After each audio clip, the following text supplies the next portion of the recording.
ಶಿಕ್ಷಣ ಪಡೆಯಬೇಕು. ಆದರೆ 2 ವರ್ಷ ಸ್ನಾತಕೋತ್ತರ ಪದವಿಗೆ ಮೀಸಲಿಡಲು ಸಾಧ್ಯವಾಗುತ್ತಿಲ್ಲ ಎಂಬುದು ಅನೇಕ ವಿದ್ಯಾರ್ಥಿಗಳ ನೋವಾಗಿತ್ತು. ಇದೀಗ ಅಂತಹ ವಿದ್ಯಾರ್ಥಿಗಳಿಗೆ ವಿಶ್ವವಿದ್ಯಾಲಯ ಧನಸಹಾಯ ಆಯೋಗ ಅಂದರೆ ಯುಜಿಸಿ ಗುಡ್ ನ್ಯೂಸ್ ನೀಡಿದೆ. ರಾಷ್ಟ್ರೀಯ ಶಿಕ್ಷಣ ನೀತಿ 2020 ಅಡಿಯಲ್ಲಿ 1 ವರ್ಷದ ಸ್ನಾತಕೋತ್ತರ ಪದವಿ ಕಾರ್ಯಕ್ರಮಕ್ಕೆ ಅಧಿಕೃತ ಅನುಮೋದನೆ ನೀಡಲಾಗಿದೆ. ವಿಶ್ವವಿದ್ಯಾಲಯ ಧನಸಹಾಯ ಆಯೋಗವು ರಾಷ್ಟ್ರೀಯ ಶಿಕ್ಷಣ ನೀತಿ ಅಡಿಯಲ್ಲಿ ಯಾರು 4 ವರ್ಷಗಳ ಬ್ಯಾಚುಲರ್ಸ್ ಪದವಿ ಪೂರ್ಣಗೊಳಿಸಿದ್ದಾರೋ ಅಂತಹ ವಿದ್ಯಾರ್ಥಿಗಳು ಮಾತ್ರ 1 ವರ್ಷದ ಸ್ನಾತಕೋತ್ತರ ಪದವಿಗೆ ನೇರ ಪ್ರವೇಶ ಪಡೆಯಬಹುದಾದ ವ್ಯವಸ್ಥೆಯನ್ನು ಜಾರಿ ಮಾಡಿದೆ. ಇದರ ಮಧ್ಯೆ ನೀವು ಸಾಮಾನ್ಯ 3 ವರ್ಷಗಳ ಡಿಗ್ರಿ ಮುಗಿಸಿದ್ರೆ ನಿಮಗೆ ಸಾಂಪ್ರದಾಯಿಕ 2 ವರ್ಷದ ಸ್ನಾತಕೋತ್ತರ ಪದವಿ ಕಡ್ಡಾಯವಾಗಿರುತ್ತದೆ. ಜೊತೆಗೆ ಎಂಬಿಎ, ಎಂಸಿಎ ಮತ್ತು ಪಿಜಿಡಿಎಂ ನಂತಹ ವೃತ್ತಿಪರ ಕೋರ್ಸ್ಗಳ ಪ್ರವೇಶ ನಿಯಮಗಳಲ್ಲಿ ಯಾವುದೇ ಬದಲಾವಣೆ ಇರುವುದಿಲ್ಲ. ಸಂಸ್ಥೆಗಳು ಕೋರ್ಸ್ ಪ್ರಾರಂಭಿಸುವ ಮುನ್ನ ತಮ್ಮ ಶೈಕ್ಷಣಿಕ ಮಂಡಳಿಗಳಿಂದ ಪೂರ್ವ ಅನುಮೋದನೆ ಪಡೆಯುವುದು ಅಗತ್ಯವಾಗಿದೆ.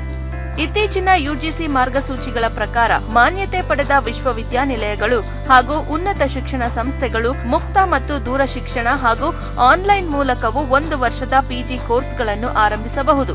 ಆದರೆ ಕೋರ್ಸ್ ಆರಂಭಿಸುವ ಮೊದಲು ಯುಜಿಸಿಯ ಅಗತ್ಯ ಅನುಮತಿ ಮತ್ತು ಶೈಕ್ಷಣಿಕ ಮಂಡಳಿಯ ಒಪ್ಪಿಗೆ ಕಡ್ಡಾಯವಾಗಿರಲಿದೆ. 3 ವರ್ಷದ ಪದವಿ ಪಡೆದ ವಿದ್ಯಾರ್ಥಿಗಳಿಗೆ 1 ವರ್ಷದ ಪಿಜಿ ಮಾಡಬೇಕೆಂಬ ಆಸೆ ಇದ್ದರೆ 1 ವರ್ಷದ ಪಿಜಿ ಡಿಪ್ಲೊಮಾ ಪರ್ಯಾಯ ಆಯ್ಕೆಯಾಗಿರುತ್ತದೆ. ಈ ವ್ಯವಸ್ಥೆ ಈಗಾಗಲೇ ಹಲವು ವಿಶ್ವವಿದ್ಯಾಲಯಗಳಲ್ಲಿ ಜಾರಿಯಲ್ಲಿದೆ. ಈ ಹೊಸ ವ್ಯವಸ್ಥೆಯಿಂದ ವಿದ್ಯಾರ್ಥಿಗಳು ಸಮಯ ಉಳಿತಾಯದ ಜೊತೆಗೆ ಉದ್ಯೋಗ ಹಾಗೂ ಉನ್ನತ ಶಿಕ್ಷಣದ ಅವಕಾಶಗಳನ್ನು ವೇಗವಾಗಿ ಪಡೆಯಲು ಸಾಧ್ಯವಾಗಲಿದೆ.